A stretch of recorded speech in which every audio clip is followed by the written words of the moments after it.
Brindaji, I'm talking about Justice Dhulia, the judge who has disagreed with the Karnataka High Court. And he goes on to say that if we proceed in this manner, this is not something which is amicable to the education of girl child. He also goes on to say that if hijabi girls are asked to remove their hijab before they enter the classroom, it's an invasion on their privacy, it's an attack on their dignity, and ultimately it's a denial to them of secular education. Your thoughts on what Justice Dhulia has said in the split verdict? I'm in complete agreement with Justice Dhulia. This is exactly what activists are talking about. It is a choice that has been reaffirmed by the justice. We will say that it is a split decision, but what has been reiterated, reaffirmed, is the choice of the woman to wear something or not wear something. We know that hijab, or for that matter parda, are regressive clothing for women.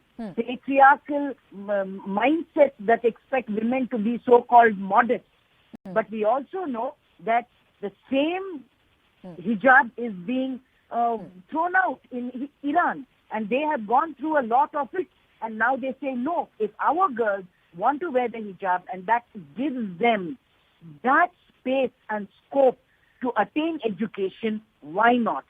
Who knows, in 10, 15 years' time, they will also do in Iran. We don't know. But today, it is a choice that they wear that and feel safe, or feel that it is their dignity is upheld, or feel that that is their identity, irrespective of what they feel. It is a choice. And they must make the choice. The divergent opinion on these issues are very stark and sharp, and they've been visible in the public discourse as well. The honorable judges have given their opinion, and the Supreme Court of India is, whatever they say is the law of the land. But in the spirit of a constructive debate, I say that anything which is regressive cannot be protected in the garb that if you don't allow a regressive practice, she will not come to school.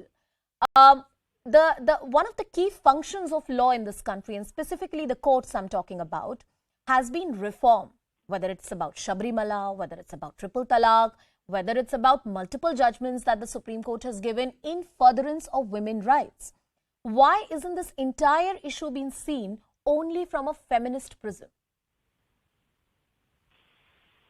I want to ask the question, why is this issue not seen from that feminist perspective? Why is it that men, whether in religion or men in politics, want to tell what women should wear or not wear?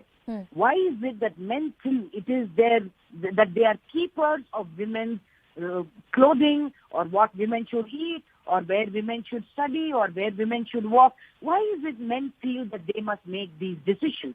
Leave it to the women. If they feel comfortable making these decisions of wearing a hijab, or for that matter not wearing a hijab, let that be their choice. But Brindaji, there is no prohibition in this country for any woman to do anything. I can cover my full face and do whatever I want, but I can't cover my full face and sit in a television studio and anchor a program, right? There is a certain way of dressing, of sitting, of propriety, and that's what. And I think this example doesn't even sit for the simple reason that school is a far serious institution. It's an educational institution. These are girls who are still underage, and uniforms are supposed to promote a sense of uniformity, dignity, and give them secular values. I'm in complete agreement with you. But what we need to tell is the hijab covers their hair. The hijab is only covering their hair. And that face is visible.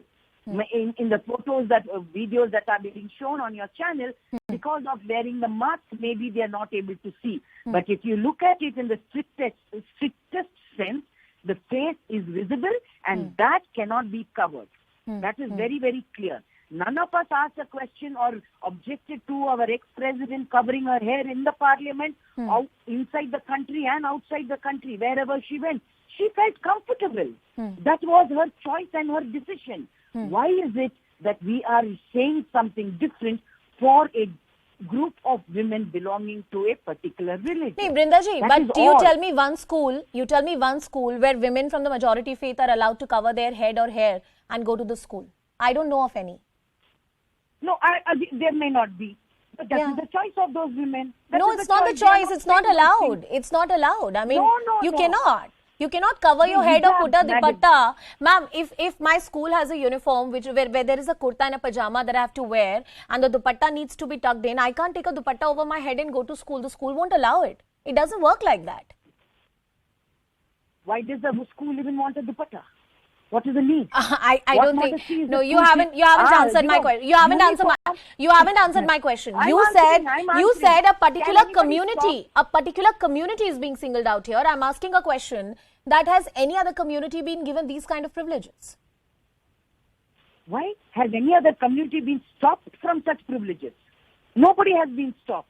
If you want to wear that dupatta, which is part of your school uniform, over your head or around your neck, please do. You have a right to do it. As long as you are not harming another person Brinda ji, or belittling another most person. respectfully, I disagree. I think choice and individual, decisions cannot be far stretched, especially when it comes to institutions. But it's always a pleasure talking to you and getting your perspective on these stories. I want to cut across back to my colleague Ananya Bhatnagar, who continues to track all the developments. Ananya,